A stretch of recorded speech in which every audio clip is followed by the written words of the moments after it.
Salut à toi. Je dédie cette vidéo à tous les jeunes qui se posent des questions sur leur avenir, les lycéens, les collégiens ou même leurs parents qui ne savent pas comment les motiver. Est-ce que tu voudrais savoir ce qui va se passer après tes études? Vas-tu grossir les rangs de ceux qui se lèvent tous les matins pour aller faire la queue au Pôle emploi? Et puis d'ailleurs, pourquoi étudier? Pourquoi te rendre tous les jours à l'école? Pourquoi écouter ton professeur qui te raconte des choses qui te paraissent inutiles? Pourquoi même continuer à travailler tous les soirs pour faire tes devoirs? Pour répondre à cette question, je vais te parler de ce qui t'attend après les études.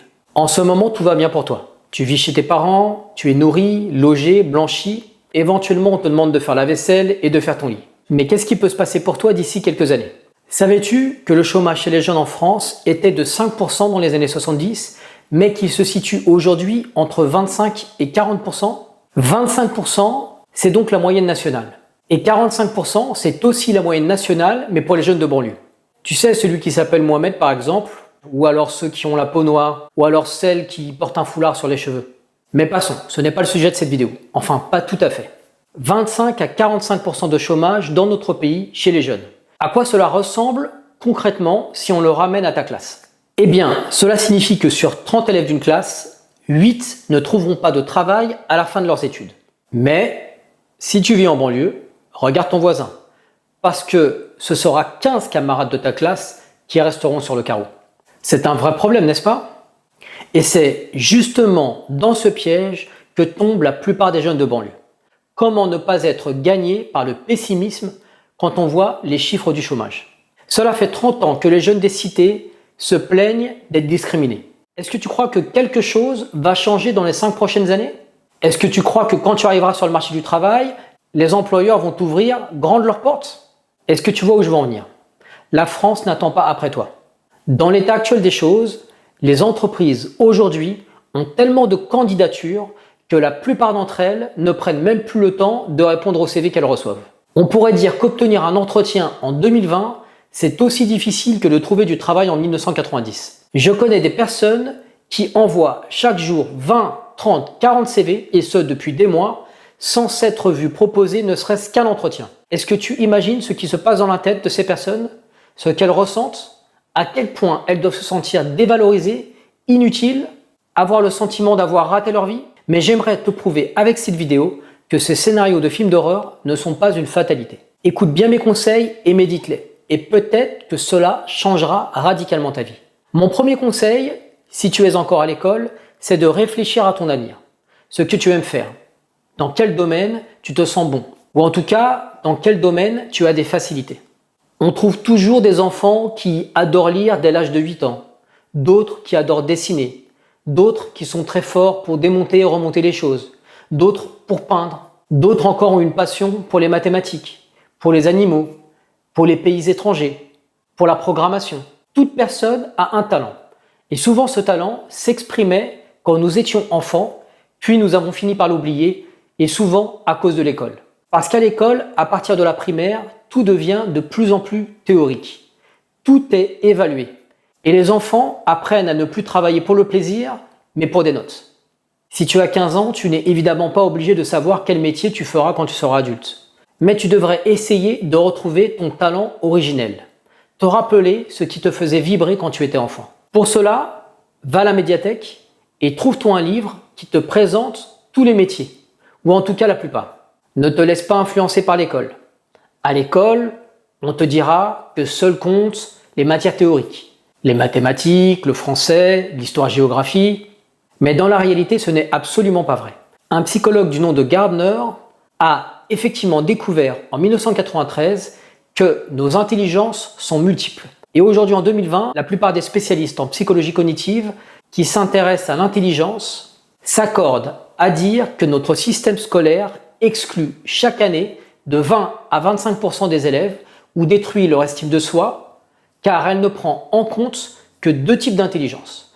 L'intelligence logico-mathématique et l'intelligence linguistique.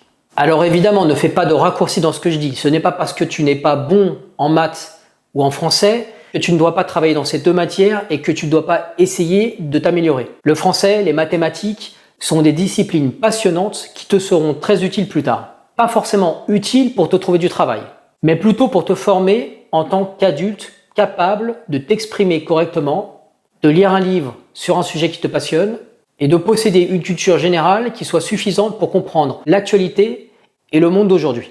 La plupart des adolescents au collège ne sont pas capables de citer plus d'une vingtaine de métiers. Et pourtant, il en existe plusieurs centaines. Et certains d'entre eux sont extrêmement recherchés. Si tu as compris qu'il n'y a pas de honte à ne pas faire d'études longues et que ton sentiment d'infériorité vient en fait d'un conditionnement négatif que tu as subi à force de mauvaises notes, tu n'auras plus honte de t'intéresser à des métiers manuels à forte valeur ajoutée. Mon but est de te faire comprendre, si tu regardes cette vidéo, que la plupart de ceux qui se retrouvent aujourd'hui au chômage le sont parce qu'ils ont essayé de faire comme tout le monde. C'est-à-dire, ils ont essayé de se conformer aux croyances de leurs enseignants, aux croyances de leurs parents et d'éviter à tout prix les métiers manuels, synonymes de nullité. Le problème, c'est que quand tu veux faire comme tout le monde, c'est-à-dire par exemple aller à la fac ou faire un IUT, eh bien, tu ne mets en avant que deux types d'intelligence. L'intelligence logico-mathématique et l'intelligence linguistique. Mais peut-être que ce ne sont pas les intelligences les plus développées chez toi. Et du coup, tu vas te retrouver en compétition avec des personnes qui ont exactement le bon type d'intelligence et toi, tu vas te retrouver comme handicapé. C'est comme si tu demandais à un judoka de battre un boxeur sur le ring. Si le judoka suit les règles de la boxe anglaise, il n'a évidemment aucune chance de battre un boxeur. En revanche, le judoka serait beaucoup plus intelligent s'il amenait le boxeur au sol pour l'étrangler ou pour lui faire une clé de bras. Les études, c'est aussi simple que ça. Trop de jeunes influencés par leur famille, elles-mêmes influencées par l'école, tentent à tout prix d'aller en seconde générale, alors que ce n'est pas du tout la meilleure option. Et je vais t'expliquer pourquoi dans la suite de cette vidéo.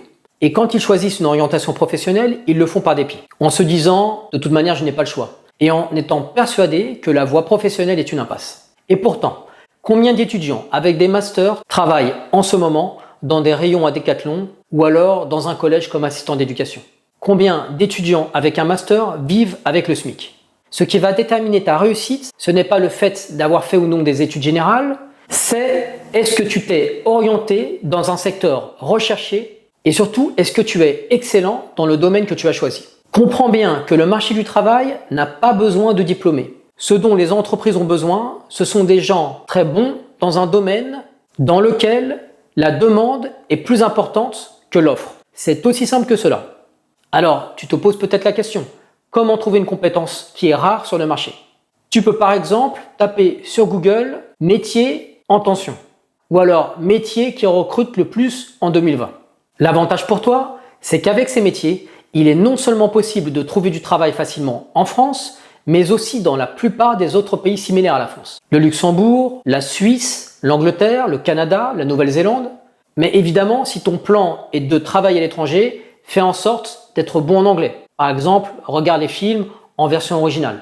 Si tu le fais plusieurs années d'affilée, tu auras un niveau correct en anglais qui te permettra de passer tes premiers entretiens. Mais dis-toi que la manière la plus simple d'apprendre l'anglais, c'est encore de s'expatrier dans un pays anglophone et puis d'y travailler plusieurs mois. Tu peux le faire à l'occasion d'un stage ou d'un job d'été par exemple. En l'espace de 2 mois, tu apprendras plus qu'un étudiant qui a étudié l'anglais pendant plusieurs années en France. Donc, et c'est la première chose à retenir de cette vidéo, tu ne dois jamais te sentir complexé ou nul parce que tu n'aimes pas les études longues. Si tes professeurs te mettent de sales notes dans les matières générales, c'est qu'ils subissent une pression pour le faire et qu'ils ont été eux-mêmes formatés par ce système scolaire obscurantiste.